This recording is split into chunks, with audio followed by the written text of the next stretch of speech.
welcome to the Spooky Scary Skeletons talk show. Spooky October continues along here in the Green Corner, Avery. Is that where we are? Nice. That's where we are. Good. Yeah, Spooky October continues. We're back with another Green Takes. For any folks there who don't know, Green Takes is a little show where me and Avery here, we go to the movie theater, we watch a dang movie, we come right back here, and then we talk about it. We serve up our takes, green and fresh. Spooky season's upon us. We watched a dang spooky movie, a little movie called Talk to Me. Talk to Me, I guess we should talk a little bit about, it's got kind of a weird circumstances around it, because it was directed by the Philippou brothers. Is that their names? Okay, so I'll look into this. So it's directed by two brothers. I believe it's the Philippou brothers. Here they are.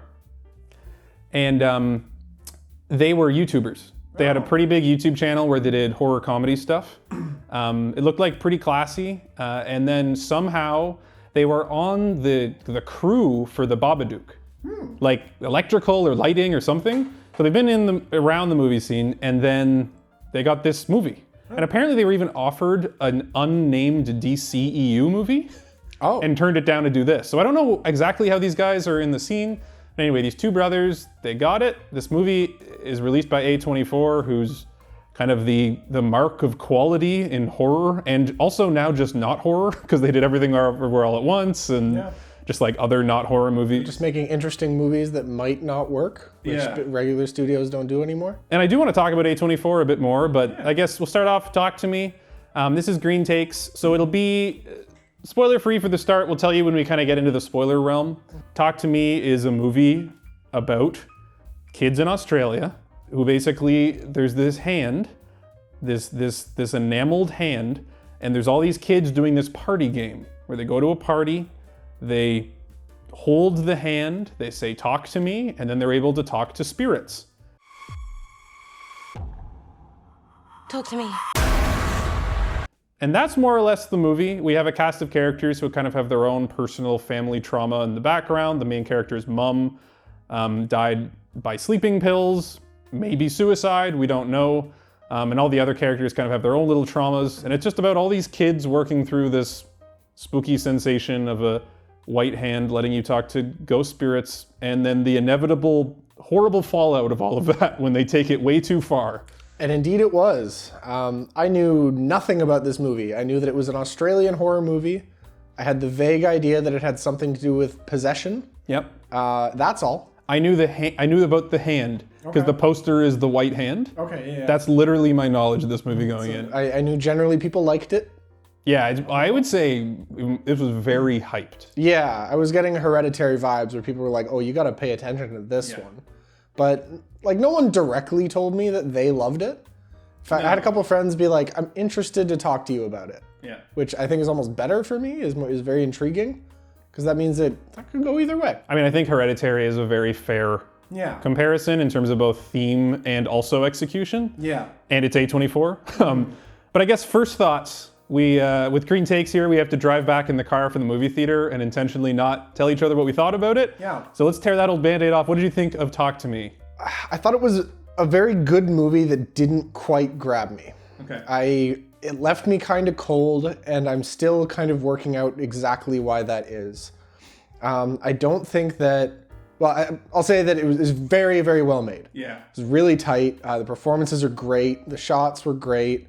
It's an interesting, fresh idea. There was a lot of stuff in there that was very new, very fresh, even for the horror genre. I'm curious your take on that. You watch more horror than I do, but I just didn't get as much out of it as I was hoping for. And it was very upsetting. It was definitely an upsetting movie. I don't know that I would call it scary in the way, like it's like existentially scary and has scary ideas, but it didn't spook me. Okay. Which is kind of something I was hoping for, and something that I think is a very clear difference with Hereditary, whereas Hereditary was very spooky. But I don't know. I may like it more thinking about it, and I didn't dislike it, but it was just not quite it for me. What did you think of Talk to Me? Yeah, I agree on several. So first of all, first reactions, this is a very good horror movie. Better than 99% of the other horror movies that have come out in the last couple years, I would say. I kind of knew that going in just based on the buzz. The Prestige, A24 usually doesn't pick up stinkers. It was really, really good. I think it was too upsetting. Like, I think I need my horror movies to have like at least a glimmer of hope. And this was like really dark. And I like messed up stuff, and this went like really dark. Like to the point where I was almost like, this is like misery porn. But on a technical level, so it's the first half, I was completely on board. I disagree about the scary. I was terrified of this movie. I do expect to have trouble sleeping tonight because of this movie. So it hit me. This is one of those, very rarely do horror movies like keep me up at night. This one will. So I'm definitely of that camp. This one hit me there. The whole gimmick, the setup of the hand, and the idea of this being like a weird party game that kids play, I loved that. This felt like a very true like Gen Z horror movie in a good way. Pretty much anything targeted at Gen Z always comes off cringy because it's like written by a 50-year-old man. And this is like a Gen Z movie written by guys who are in their 20s. They actually get it, they understand the scene. So all the setup and the gimmick I loved. The scares were amazing. The whole first half I was on board.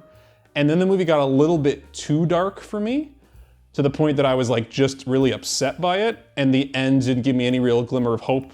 But this movie also has a lot to say. There's a lot of themes in this movie that you could just ruminate on. I think it talks about drug addiction, depression, mental health, bullying. It kind of tackles it all, but in a way that none of it felt too heavy-handed for me. It was actually well done. So I'd say it's a great movie that was a little bit too dark for my tastes at points, which is one of the few negative things. And I think it misses the landing on the end a little bit. And I think those are kind of related for me. I think the ending, rather than being built up to by the themes or being a major payoff of some of those themes and character beats, it felt like the last 30 minutes was just trying to be really upsetting. Yeah. And it did that. It didn't feel like it was in service of much. Like, that's not to say it lost the plot, but yeah, they just weren't saying a lot of interesting or thought-provoking things for me in the last kind of 20, 30 minutes. Okay. I have thoughts on it. I think it's really hard to talk about the ending of this movie without spoilers. Yeah. So I think we'll go into spoilers. Spoiler warning. We're not going to do a deep dive here, but we're going to talk about the movie. So it's a good movie to see blind because it's really fresh, it's really unique. But we are going to go into spoilers now. Spoiler warning. If you want to see our scoring, there's a timestamp below. You can jump to the end, but we're gonna go into a bit more of a spoiler review. Put your hand on it. Now say, talk to me. I think it's time for us to talk about the good, because that's what we do here on Green Takes. We talk about the good, and then we talk about the bad. For the good, I want to lead off. If you're the kind of person who gets annoyed with the characters in every horror movie, where you don't like that they're all doofus jocks or archetypes or poorly written or underdeveloped, this movie has awesome characters. Yeah. Like, every single person is believable, great, well-rounded, well-written, like interesting. Like, this is real people. Every single person. And yeah, not even just, it's predominantly teenagers, but even like the mom, Eowyn, I forget her name. Name here. She's great as like the mom. All the performances across the board are incredible. And then the character decisions within the movie make a lot of sense. Yeah. Like the characters reacting to when the brother splits his head open was like, it's one of those moments where it's like, this is what it would really be like. No one's really behaving properly. You want to be like, why isn't anyone stopping him? But you're like, but if I was in that situation, I probably also would like not really know what to do and just go into shock. The characters in this movie are probably its strongest point. Yeah. The lead actress, I didn't know her. She was great. Yeah, I assume these are all Australian people who have probably been in an episode of some soap. Yeah, a lot of like skateboarder movie. I mean, I like Eowyn as the mum is probably the only actor I recognize. The Big Get. The only other thing that I've seen her in is her stealing a paycheck in Annabelle Creation. She just sits in a bed and yells. She's like asleep, right? Yeah. She like falls into a coma like 5 minutes in, and she's just kind of like, that's it. Get your money, Eowyn. Yeah, good for her. She was taken from us at an early age, unfortunately.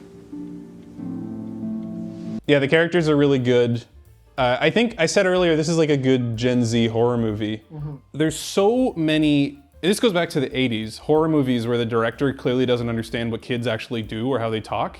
And that's kind of the charm of some 80s horror movies. You can tell it's written by like a 50-year-old guy. But this movie like felt like how kids actually talk. Like a kid uses Snapchat at one point in the movie and talks about how it's cringe, but it actually sounded like what a kid would say. Yeah. And that's how you know the movie's written by a younger person. Because that's the scene that falls apart and it's written by a 50-year-old. That it's like, ooh, get it on your Snapchat story. And it's like, it doesn't quite work. This one worked. And even like the party at the beginning, all the little details about like being a kid and using your cell phone, it's all very subtle. But it actually felt like kids using cell phones and going to parties and engaging with each other like they actually would. Like it felt if kids actually had a hand that you speak to the dead, this feels like how they would react. Basically like it's a bong. Yeah. That was the first 30, 40 minutes. Absolutely. And you kind of get swept up into believing that you would keep doing it.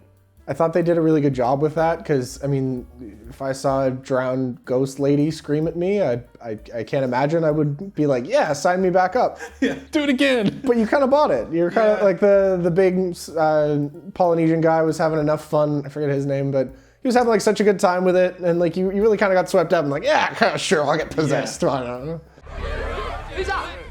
I'll do it. And I think that's a real testament to the edit, because that second time they do it, they're playing like pop music and editing in almost as if it's like people hitting drugs, but they're talking to ghosts. And that's what I was thinking, like this concept falls apart if it's with worse directors. Oh yeah. Like this concept is actually pretty stupid. This idea of like teenagers can talk to ghosts at a party and they accidentally summon ghosts. It's like, that's gonna be a good, A24 made this, and then you watch it and they do they do as much with it as you possibly could, which is really impressive because this concept could have completely fallen flat and been like, this is the stupidest thing I've ever seen, and it's not. You actually believe that the kids would do this and that it's like fun. It's weird. It's a very fine line that it straddles. Something I'll always harp on is don't over or under explain, and this movie did an amazing job with that. It was just enough of like, I got this hand from a friend of a friend, and there was no Bagul scene. There's no Bagul scene. There's no Vincent D'Onofrio explaining exactly all the rules of the hand on webcam from his house while he's stoned. What kind of deity? A very obscure one, dating back to Babylonian times, named Bagul, the eater of children. But it also explained it enough that you kind of get it. Yeah. That it was reflective of the experience. If you're at a party and some guy pulls out this weird thing and just gives you kind of that party guy, like, yeah, try it, it's fun, I got it from some guy. Yeah. All right. Well, there's no Bagul scene. They do go meet the brother of the guy who had the hand before, which is kind of this movie's version of the Bagul scene, but it also felt real and grounded. Like it didn't feel like the Bagul scene, even though it is. Yeah, it was set up, and it also felt realistic, where he didn't sit down and, a worse movie does, they go to his house and he's got 10,000 notes all over the wall. He's been tracking it for years. Yeah, no, it's not that. No. He's just like, oh, that sucked, and now my brother's dead. Piss off. Yeah. I'd really like to move on with my life. Yeah, and he was in for like 30 seconds, and it was great. Yeah. Now, any worship of this deity would include blood sacrifice or the wholesale eating of a child. The family drama stuff was great. I mean, it wasn't quite that Ari Aster, like, first 10 minutes make you bawl your eyes out, super upsetting stuff. But The last 10 minutes make you bawl your eyes out. Yeah, for sure. But the kind of setup of why these characters are all in tough spots and kind of what their traumatic experience that they're facing down, I thought was really good. And you spend more time with it than you would in most horror movies, right? Any kind of slasher needs a lot more time to slash. Yeah. So, I mean, the first 40 minutes of this are basically just a family drama, and a good one. You're just meeting characters who have lost someone or in some tough spot or having some kind of conflict. Yeah. I was totally bought in. I forgot I was watching a horror movie for a bit. There's another aspect of this movie about the kids that I liked. It felt a little bit Nightmare on Elm Street vibes, where it's kind of like all these kids, there's this horrific thing going on, and the kids have to figure it out. And they can't really tell the adults. Yeah. So it's like, Freddy's gonna get us in our dreams. We have to stay up and not sleep. You can't really like call the police or tell your parents. Same thing in this. And I liked that. It kind of felt like a classic horror movie moment where it's like, these teenagers have this secret and they have to work through it, and there's actually like rules, and the rules they have to follow and use the rules to defeat the ghosts, and all that I thought was really cool. It kind of felt like a throwback. There's definitely a couple moments of like, yeah, what are you gonna tell your parents about why your little brother cracked his head open? Yeah. Like, Yeah. there's nothing you could say that would sound like anything. Which is a very upsetting scene. Yeah. Like I almost had to turn away upsetting. We've talked a lot about the good about the first 40 minutes where it's basically just a kind of sad teen movie, but this was a horror movie, in fact, and a really gory, upsetting, violent one. And that was great. They're not gonna stop. They're never gonna stop. It didn't put you in a lot of traditional horror settings and scenes. They were not in the abandoned cabin in the woods. They were not locked in the basement. They were not like in the sewers. A lot of it was like there's a ton of people around and it's daytime and you have your phones and they work. Or you're like at a house party full of people. Yeah. And being scary in that setting is really impressive. Really impressive. It's like a daring choice that worked. And it's not, a lot of times you'll see that scene in a movie where it's like someone gets possessed at the party, but everyone thinks it isn't real and that's why they're laughing. In this one, it's like pretty obvious this is real and everyone still is laughing because that's how humans react to these types of things. Like, Especially now. We're all so desensitized to everything. If you saw a guy possessed by a demon, yeah, you'd film him and giggle. yeah, and you'd be like, it's probably drugs. I'm not gonna solve this problem. Like, I'm not gonna be the one to like fix this. So, yeah. They like you. I think it did a really good job with kind of keeping the characters motivated. Because that's another problem in a horror movie, especially a supernatural one. You kind of hit a point where it's, okay, the characters are being attacked by ghosts. What are they doing? Yeah. Are they just running away until they die? But this movie, there was always the next thing. There was always, it felt really tight because of that. It was paced really well because there was always, okay, they're going to do this next thing and it might work and they might find their resolution or at least feel better.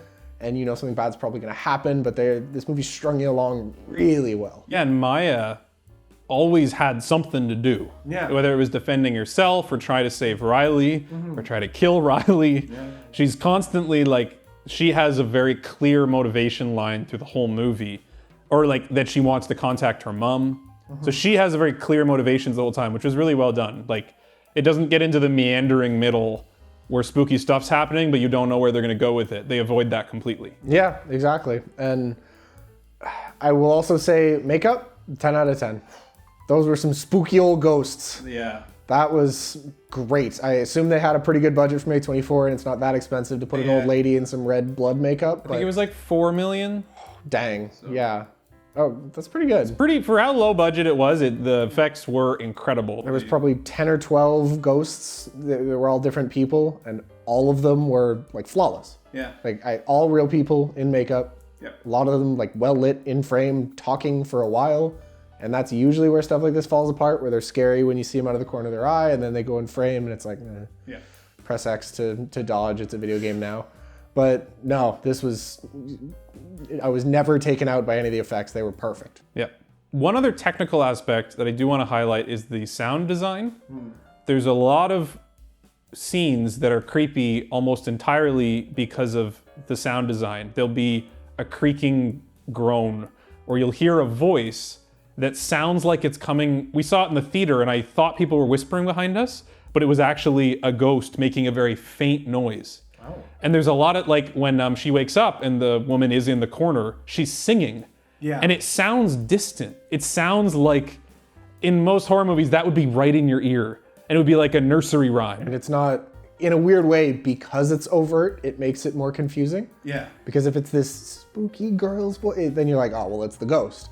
But it's like, is there just a lady in the next room? Is it like her? Like it was, and it takes your brain a minute, like you're as confused as she is. It's disorienting. I could see and feel everything on the other side. As long as you're good, I'd like to move into the bad. Yeah. Talk about some of the bad. My first point about the bad is not necessarily all bad. Okay. So I want to preface, it's almost a good, and it kind of becomes bad. Most of the time in movies, when you have ghosts, they're not scary. ghosts aren't really scary anymore. Right. It's like the oldest thing that was scary, and now you have ghosts, and you have to do like a lot to make ghosts scary, right? This movie made scary ghosts. They did. But normally, even if a thing achieves a scary ghost, the end of the movie makes the ghosts not scary. Because it's like, oh, we realized the ghosts just had unfinished business, or they were just our loved one trying to communicate with us. This movie gives you scary ghosts and then gives you no reprieve. The ghosts actually are selfish, evil monsters who want only their own gain, and you can't even trust the ghost of your own mom. She's also evil. Yeah. I was thinking of The Sixth Sense. The Sixth Sense has the scariest ghosts to me from pretty much any movie that I've seen. I saw it really young, so it stuck with me. But the ghosts in that are really scary. But at the end, it's a heartfelt Hallmark ending, where it's like the ghosts were all just trying to be benevolent. This movie's like if The Sixth Sense got to the end and all the ghosts were still trying to kill the kid. Yeah. And there was like no... And that made them a lot scarier. The reason I'm putting it in the bad is that's why the end of this movie is hopeless. And so dark and so sad. There's not a glimmer of hope at the end of this movie. And I like my horror movies to have like a little bit of hopefulness or brightness sometimes. I don't know. It was like, I was left really upset by this. I'm here. I'm trying to imagine showing this to my girlfriend or my parents, and I'm like, no, absolutely not. And like, I will, as much as I really did enjoy this movie and appreciate it a lot, I will never rewatch this. Yeah. Or I won't rewatch it for many years, because this is like, it kind of messes your day up. It's so upsetting. Just the bad guys being at the level where like Hellraiser and Jason would be like, that's a little much, bro. Like, it was far. But I think I'm saying this, but I do need to call out the movie is quite funny. It has funny moments. There's very good humor in the first half. These guys did a lot of horror comedy on YouTube, like almost satire. I think that shines through. I think that the comedy chops show, even in the third act when things are getting dark, there's still some good funny lines, and I appreciated them weaving that in. That was like, the movie really needed that. Have you seen the group chat? They're doing it again tonight. No. Can you, I'm interested, like what did you find, can you put words to what was scary about it for you? I know that's hard, but. I think what scared me so much about this movie is the idea, it's in the later half when they ask, can you still see them? Still been seeing stuff. You mean saying stuff? You start seeing the ghost even without touching the hand. And this is very much like a drug addiction parable, obviously, where it's like, it's fun when you start and it gets bad. If you do it for more than 90 seconds, something bad happens. Something bad's gonna happen. What happens after 90 seconds? Don't want to stay.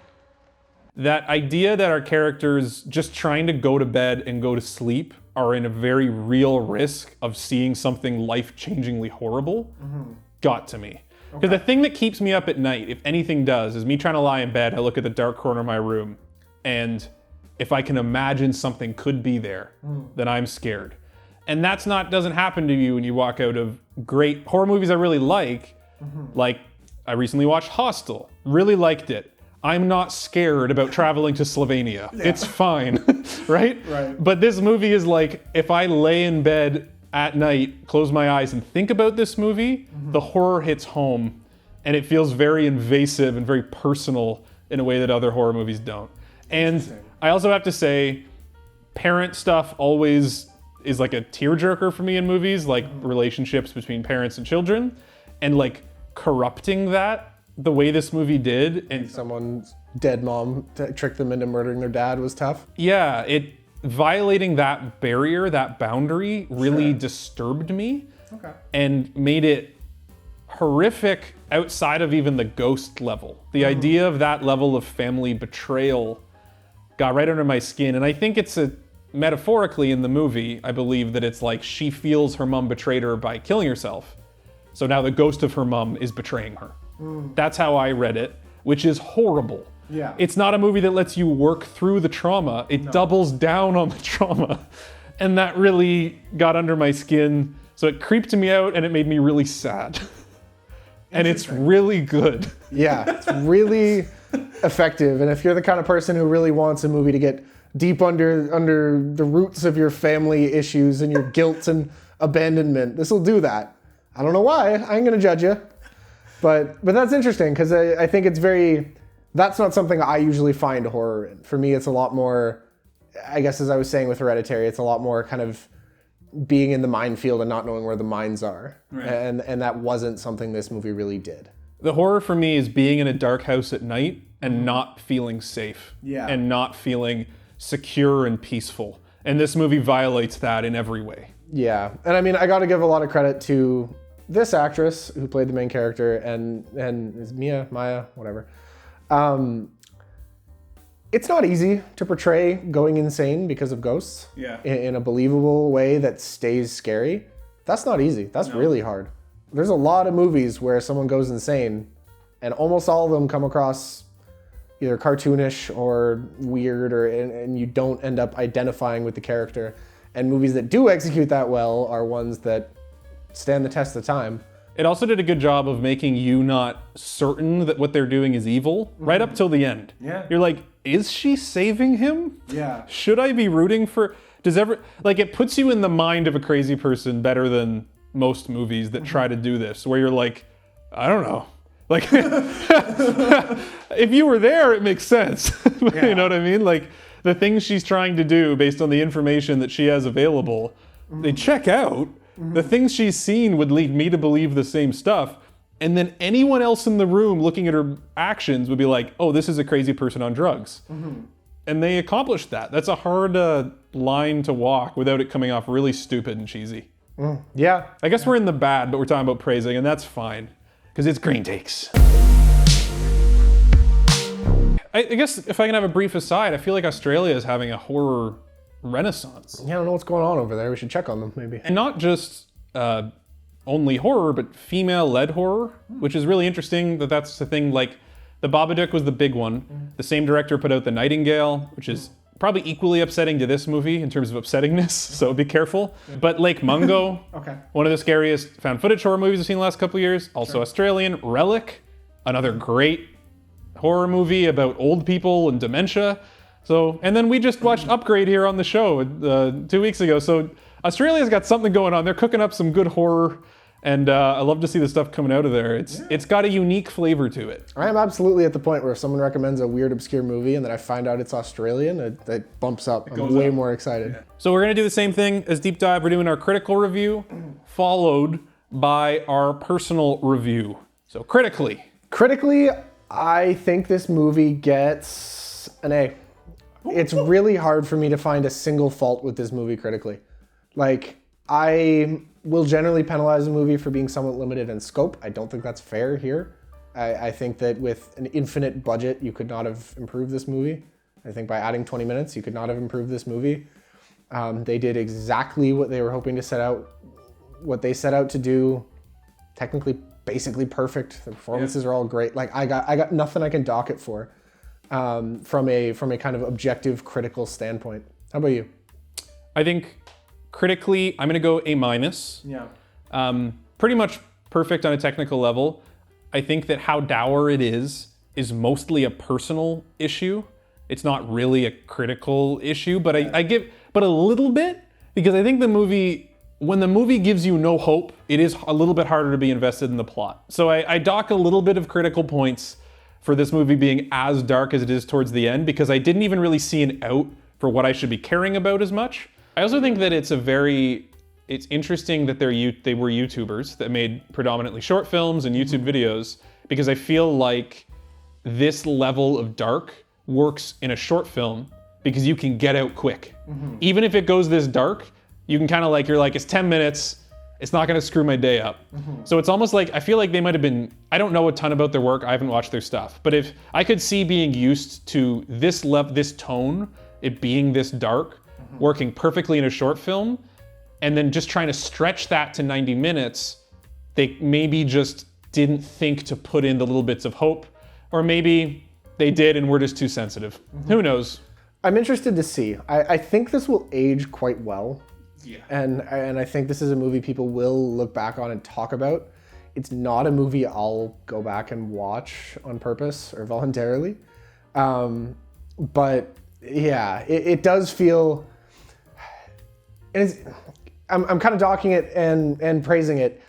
it felt so fresh, and part of it was because it avoided so many horror movie tropes, and I think making it more lighthearted and hopeful and having them ride off into the sunset, or even, you know, any tiny version of that, I think the fact that they avoided that is part of why it felt so fresh to me in such a crowded space. So I think it's why I'm not docking it for that as much, because I think it did execute on what it was trying to do, even if it was very narrow in who this movie is for because of that. Yeah. Personal review. My personal review is so hard. It's so hard. But I think I just have to go with my gut and say like a B-. I mean, Oh, it's going so A- all the way down to A, all the way down to B-. it's just a personal review is such a gut thing, and I'm just sitting here like, oh, yucky. I don't want to watch that again. I don't really want to talk about it that much. I don't want to think about it. It was so good at what it did. I mean, this is how I felt after watching Gone Girl for very different reasons, but where I'm just like, ugh. and yeah, I mean, I gave it a very high praise in the critical review, and that's where I'm drawing the line. All right. I think that I could lower the critical and raise my personal because I appreciate the technical aspects, but I'm not going to. I'm going to say they did everything they tried to do perfectly, so they get an A critically, and I kind of really had a bad time watching it. Okay. So it's a B-. I'm gonna come in kind of in the middle. So my critical was A-. Okay. My personal is gonna be, I'm gonna go B+. Okay. I'm gonna go B+. I do like really dark horror movies. I'm probably more likely between the two of us to rewatch this. Yeah. I liked it less than how good it was because it left me so sad. I like less than half of you half as well as you deserve. Yes, exactly. I don't know half of you half as well as I should like, and I like less than half of you half as well as you deserve. It was executed better than I liked it because it's so dour, but I also really did enjoy 90% of it. The first half I loved. It was like an A+ first half. Yeah. So I'm gonna keep it at the B+. It's right on the fence. It could easily just stay A- for me personally and be just the same, critical and personal. But I did leave, I wanted to come home and, you know, hug the dog and take a shower and, you know, go look at videos of kittens. Yeah. And it's tough for me to, I don't normally feel like that. I've watched some mess up stuff and it doesn't always do that to me. Yeah, and I think my personal review is harsh, but I'm just really basing it on the fact that I don't want to watch it again or talk about it much more. I also think some people might watch this and be like, wow, these guys are big wusses. They should watch X, Y, and Z. And I've watched a lot of horror. Oh, yeah. I've watched a lot of movies that are much, much gorier than this and that do more gross things with the subject matter. Yeah. I've seen it. It's about the execution. It is. This is like a kid trying to kill himself. 8 billion movies have done that scene. This movie just did it so viscerally that it felt like it was really happening. So it's not about the level of gore or what the movie is showing you. It's about how it shows it. And with how real the people were. Yeah, every character is like, feels like people you know. Yeah. It's really tough to see them go through all that. It's like, it's hard for me to come up with like a scripted drama where the characters felt that real. Yeah. And you go to like TV, and if it's just like a TV show about teenagers, if there was one with just these characters and it's just like them going about their lives and like dating each other, I'd probably watch it. Yeah. I've watched a lot of those high school shows. None of them had characters this good or that rang this true. What's the one from the Archie show? Riverdale. Yeah, like if Riverdale just had these characters, Riverdale would be great. Or Euphoria. I mean, Euphoria is trying something very different. It's obviously very kind of, you know, they're doing all kinds of weird stuff. But if Euphoria was just these kids hanging out, like smoking weed and arguing, like, it'd be great. Yeah. And that's what made it really hard when one of them tears his own goddamn eye out. Yeah, it's tough. But if you want to see it, this is the movie. Yeah. If you want to see some weird stuff and some upsetting stuff, this is it. Mm-hmm. Well, I guess that's Talk to Me. Thanks for talking to us here at the Green Corner. Thanks for talking to us at the Green Corner. If you like watching us talk about movies, subscribe, like. We do it all the time. We love talking about movies. We're only halfway through Spooky October. We got a whole big Halloween special deep dive coming in 2 weeks, and you don't want to miss it. Do you want to tease them? Do you want to tease them what it's going to be? No. Look out for our posts on Instagram or YouTube to see a teaser for what the Halloween deep dive is going to be. And until next time, what's the line they say? Won't let me in? Won't you come in? Yeah, it's won't you be my neighbor, in fact. Won't you be my neighbor? And you know what? We love hearing from you guys. Toss us a comment on the video. Tell us what you'd like to see. Tell us what you appreciated, didn't appreciate. Did you have the same opinion, a different opinion? Do you hate us now? Yeah. Do you want to talk to me? And for every comment you leave, Reid will be possessed by a ghost for 1 second. But not more than 90 seconds, because then they stay in your body. 91 comments, he's gone. So don't, yeah, we're not at a huge risk of 91 comments. I'm at level 14 comments seems a little more par for the course. All right, say goodbye. Good shit.